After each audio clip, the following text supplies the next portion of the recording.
Westgate, everybody. It's good. Yeah. Workshop. Okay, everybody. First thing I need to tell you about me is I'm a university professor. What that means is, according to the university's rules, I have to give you a trigger warning before I say anything. You guys heard of a trigger warning before? Yeah. For those of you that don't know, it's something that we have to tell people in case there's some uncomfortable topics that we're going to be discussing. And I have to read it verbatim. I'm sorry, just 2 seconds, and then we'll be done with it. So what you're about to hear may be emotionally challenging. Please understand that in case I say anything that causes an emotional trigger, you can just fuck right off. This is, you came to a comedy show, you came on a Wednesday fucking night. You chose this, right? Choose not to be triggered. Like I said, I'm not from around here. Does that surprise you? Not at all. Yeah. I look very foreign. I am very foreign, actually. I got here just a few years ago, and the funny thing about immigration here is you guys don't really like a lot of people coming over. You seen it? You heard about this? There's this Rwanda program that's going on. Have you heard about this? So it's in the news. It's basically like if the immigration officer doesn't like you, they put you on a plane to go to Rwanda, and the idea there is that people will stop coming here because Rwanda is so horrible. And when I got here, they told me this. I was shocked. Because Great Yarmouth is right here.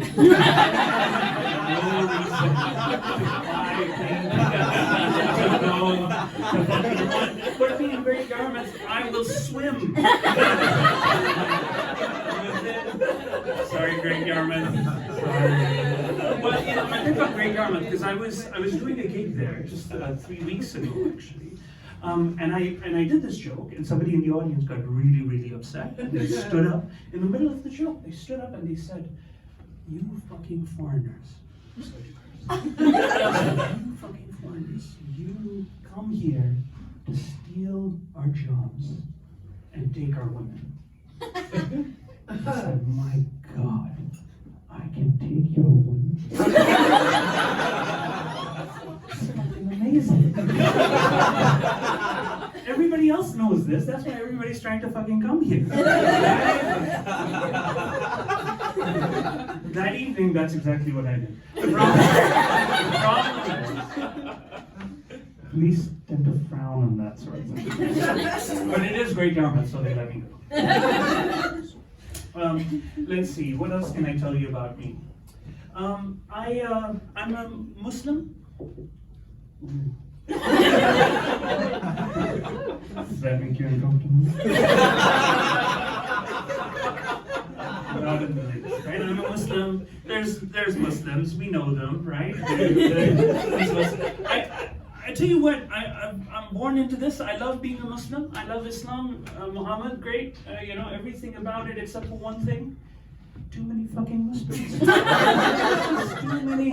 Too many fucking Muslims. And the thing is, it's not just because of the people, they're just very, very intense, right? They're very intense. I don't know if you know this, but there's a month of Ramadan just happened. Do you know what Ramadan? So Muslims can't eat or drink anything from sunrise till sunset. Right? From sunrise till sunset. So after sunset is when they can first take their sip of blood? Are they vampires? What? And it's also the world's least sexy vampires. Because when I say vampires, you think of Robert Pattinson, you think of a six-pack.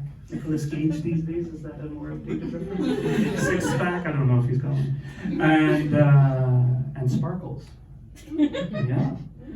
But what you get is Abdul with a beard and bad breath.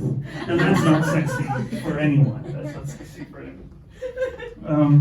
I tell you what, so Muslims, you have to do lots of stuff. So I'm a closet Muslim. Do you know what that is? It's closet, it's used in other contexts, but the idea is that we don't want other people to know our identity, right? Like I don't want other people to know that I'm a Muslim. It's not non-Muslims that I have a problem with, it's other fucking Muslims. Because they're the ones that are like, well, you gotta pray 5 times a day, you gotta do X, Y, and Z things, and I'm just really struggling with them. It's like, I mean, some friends, right?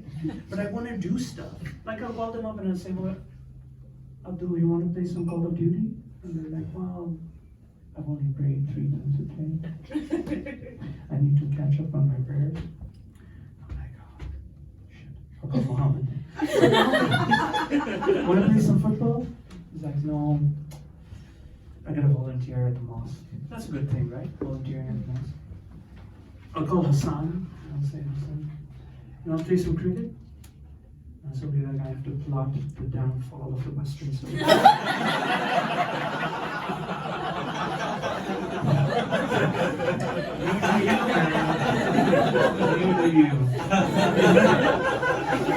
It's a lot of things.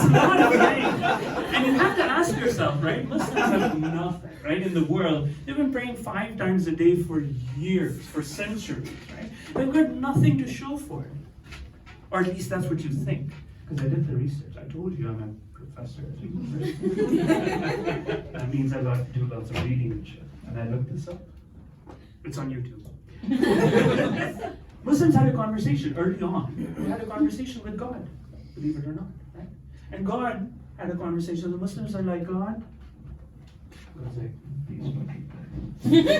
Because God's going to return all those prayers, right? Like anytime there's a prayer, he's going to return it back. So he's just like, these fuckers, you're always after me. What do you want?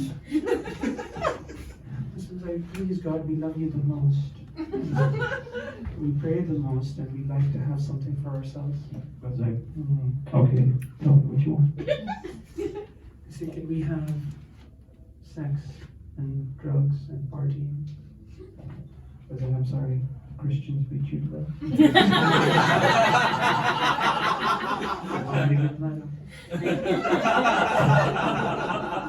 Alright, well, what about a strong work ethic and success?